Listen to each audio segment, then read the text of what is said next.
Hi, this is Phil with Walk Through the Bible, here with another moment in marriage for you. And today, I want to ask you a question. I'll bet I know the answer because I know my own life. But have you ever been waiting for something? If you've been married any time at all, you're waiting for something.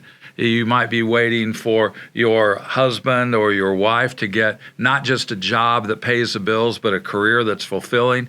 You might be waiting for hopefully the birth of a child at some point. You might be waiting for the other person to change.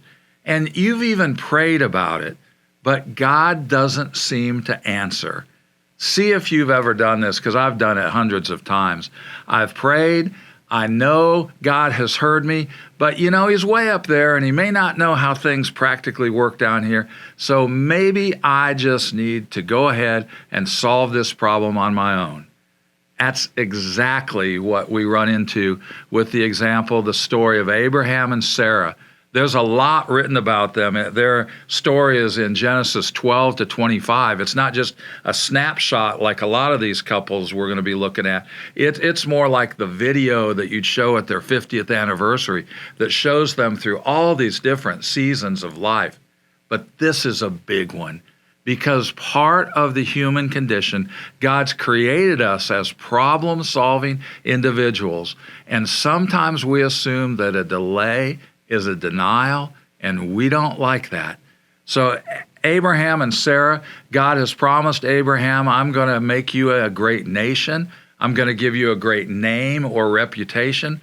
Ultimately, I'm going to bless you like you're not going to believe, not that you'll be an end user, but so that you can bless every people group on the planet through one of your descendants. We find out later that's Jesus Christ. But how is any of this going to ever happen? Because up to this point, Abraham and Sarah have 0 children, and family is a big part of that covenant. And Sarah isn't getting any younger. In fact, she's well past child-rearing age. Maybe God doesn't understand how He made us, that we age out of that particular sport. And so Sarah has the idea, hey, Abraham, why don't you make a baby with my servant girl, Hagar? And I sure don't think this is prohibiting all surrogacy or different infertility treatments. Ellen and I struggled through that for 5 years, and we had lots of tests done, and Ellen had 3 different surgeries before Emily and Philip came along. We were pursuing adoption. I don't think there's anything wrong with pursuing the options, but this is different because this was exploitative. This was Hagar who had no choice in it. It might as well have been some form of statutory rape, but it works. And a son is born. His name is Ishmael.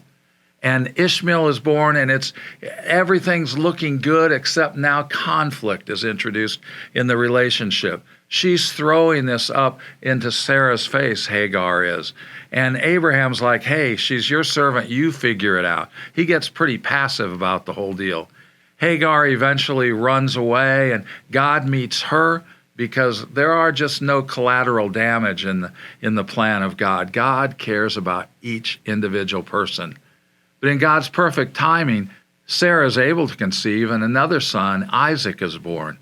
And that's great news, and the covenant comes down through him. But I'll tell you something, not only was conflict created between those 2 women, between Sarah and Hagar, it was through those sons and their descendants. You turn on the news tonight, you're going to see conflicts still raging in the Middle East. They're the descendants of Ishmael, those become the Arabs, and Isaac, those become the Jews. And this says to me, whenever I'm tempted to think, the choices that Ellen and I make, we're nobody famous, we're not on 60 Minutes or 2020. The choices we make, really, they don't impact anybody but us. That's just absolute nonsense because choices have consequences, and those consequences always ripple out much more broadly than we ever would have believed. And so learn from the example of Abraham and Sarah. And if you're in God's waiting room right now, hang out there a little longer.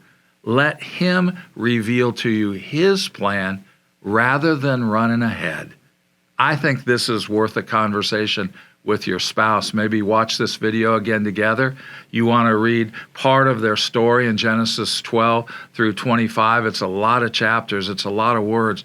But just find the parts that most relate to your situation right now. And I'd love to hear from you at phil@walkthrough.org what God is teaching you through these moments in marriage. We'll see you again. Can't wait.